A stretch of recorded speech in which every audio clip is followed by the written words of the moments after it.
Good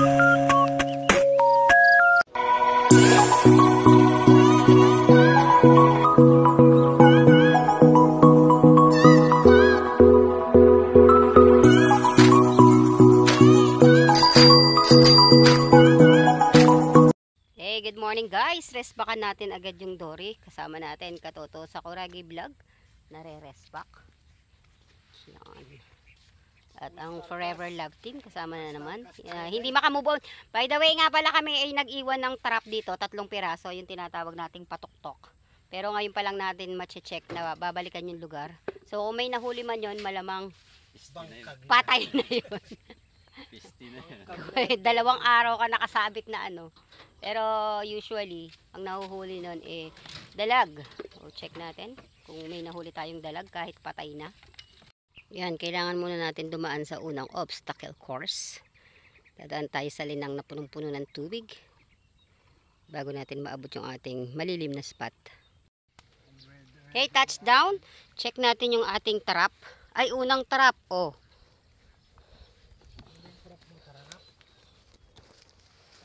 Putol. Putol. So, ibig sabihin, kinagatan to.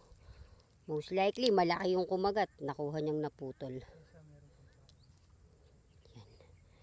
Putol po. Second trap. Ari ko.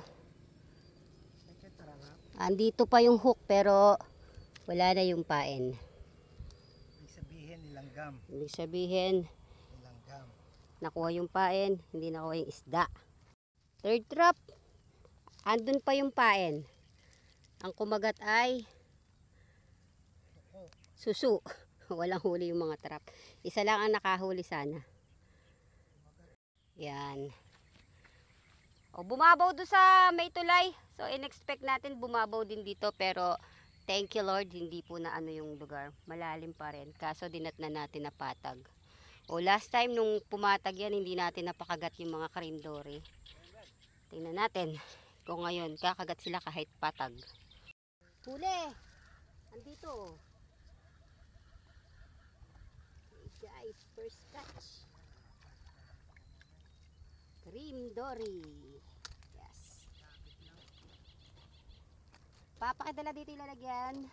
Ayan guys, no, nung una tayong nakarami ng cream dory nagkasikip-sikip sila doon sa lalagyan. So naiuwi natin halos patay. Kaya nagdala tayo ngayon ng ice box. First catch, cream dory. Okay, update tayo ng mga huli. Kananay 1, mga kalaban 0. Ayan o. May 2 yelo. Bulate, kumagat sa bulate. Ayun. Kasi bine-baby mo. Napatid? Ayun guys, napatira na agad ang inyong Katoto Sakuragi. Mukhang malaki nga oh. Para mapatid mo yung very light. Hatak pa lang. Ito, very light yung hatak niya. Kanina yung malaki eh. Nilagot mo eh. Ay, sabit kayo ito. Yung kanina yung malaki ito, alangan naman ito.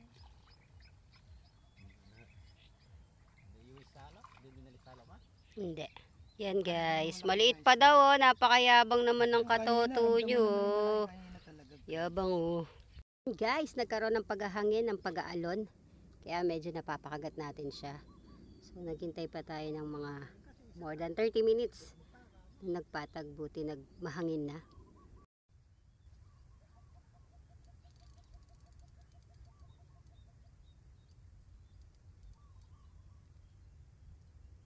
Pakituloy nga po.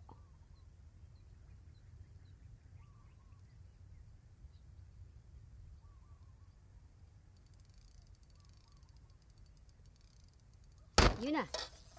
Ay, maliit. Tumama pa sa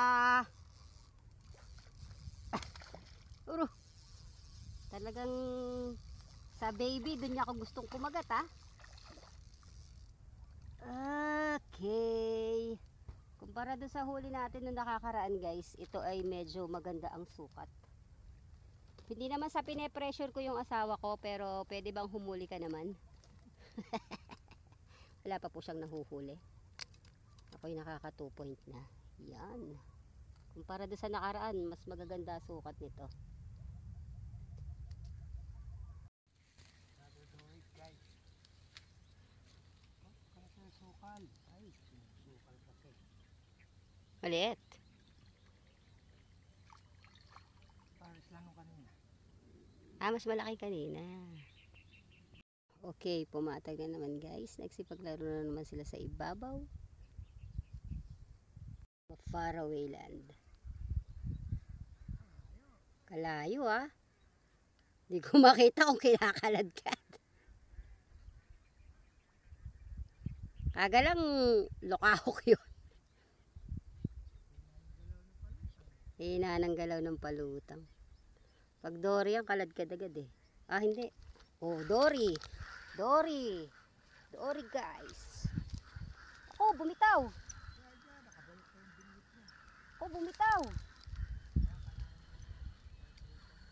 Kailangan lang talaga magmahangin guys.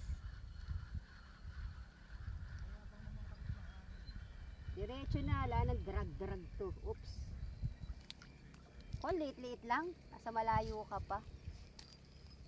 Hindi sa pine-pressure ko yung kakampi ko. Wala ka pang huli. Another one from afar pa. Sa kabila pa nung alon-alon ng tubig. Pero hindi ganun kalaki.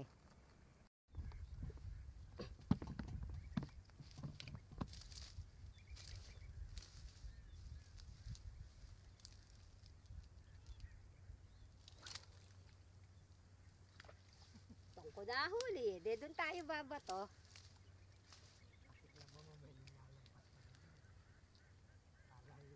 Wala bang sasagot dyan? Okay guys, dahil hindi stable yung pamimingwit natin. Papatag, aalon, so tumutumal po yung pagkagat. May baon tayong kanin. Magka-catch and cook tayo. Inihaw na cream dory. Yan, pinaghandaan natin yung pagka-catch and cook. Sa sobrang paghahanda natin, wala tayong nadalang asin. Kas na sa wala para umalat. Yan, papaapoy na tayo, papabaga.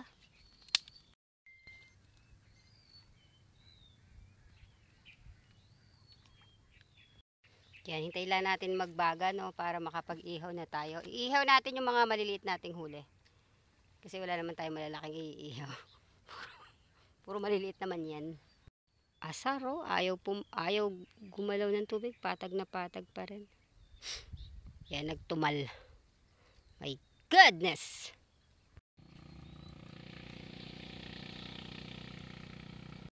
Luto na. Ayun guys, so masarap din palang inihaw yung dory Alam lang nating luto dyan yung sinasabawan.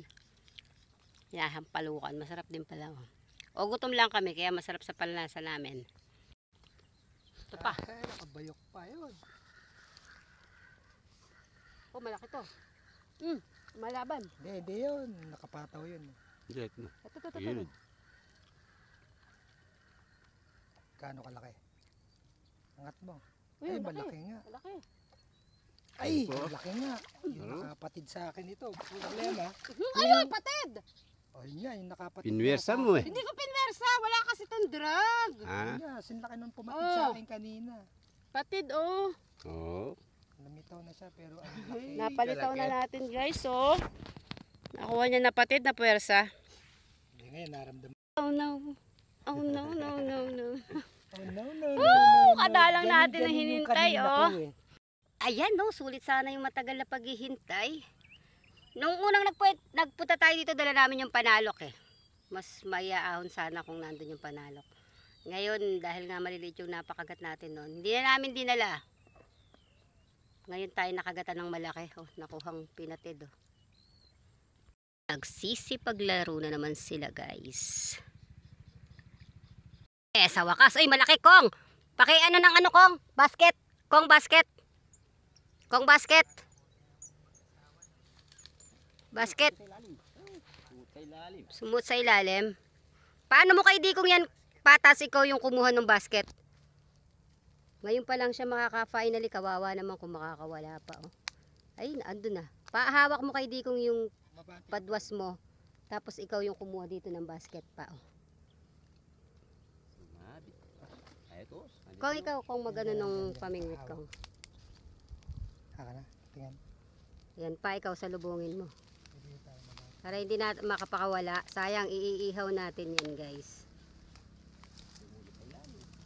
Oo, mapapalabas yan. Kadalang lang. Ngayon pala makakakuha si Papa. Naman no, kung kailan wala yung ating mga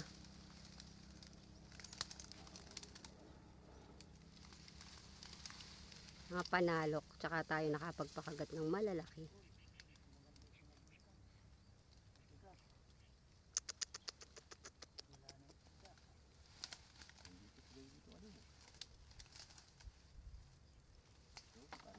Isa lang taga niyan eh. Ginanya ko lang yung sumabi ko.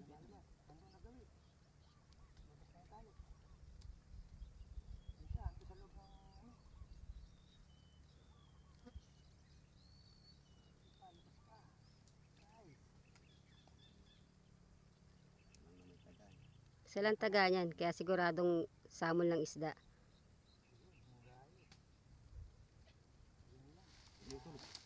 Tulos. Anong tulos? Pero nandyan yung isda. Wala na isda?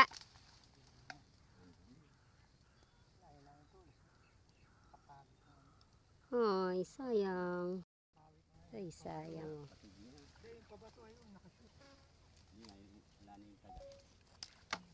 Yan, sayang. Ay. Wala oh. Sayang naman oh. Yan, kahit hindi nakuha at least kinagatan. Kesa sa hindi naka-experience. Guys, ayan kung kailan pinagtulungan natin oh. Nadala sa Full sabit. force na, oh. Pinull force na namin eh. Nadala niya sa sabit. Ano gagawin? Kasi kondoro sa diretso siya. Yay, medyo sobrang tumal na po. Hinintay natin yung pag-alon. Ayan na yung mga alon hangin. Kaya lang inabutan na tayo ng oras ng pag-uwi. Dahil kami po ay may panghapong pang trabaho. So, ganun pa man kahit matumal, na-experience natin yung bigat ng mga inahon natin kahit hindi natin nahuli eh. Masarap na rin sa pakiramdam na alam mong malaki yung hinihila mong isda. Okay, bawi na lang po tayo next time. Babalikan at babalikan natin itong lugar hanggat hindi siya bumababaw. Dito at dito tayo magpupwesto. Hanggang sa muli po sa ating fishing adventure. Bye-bye!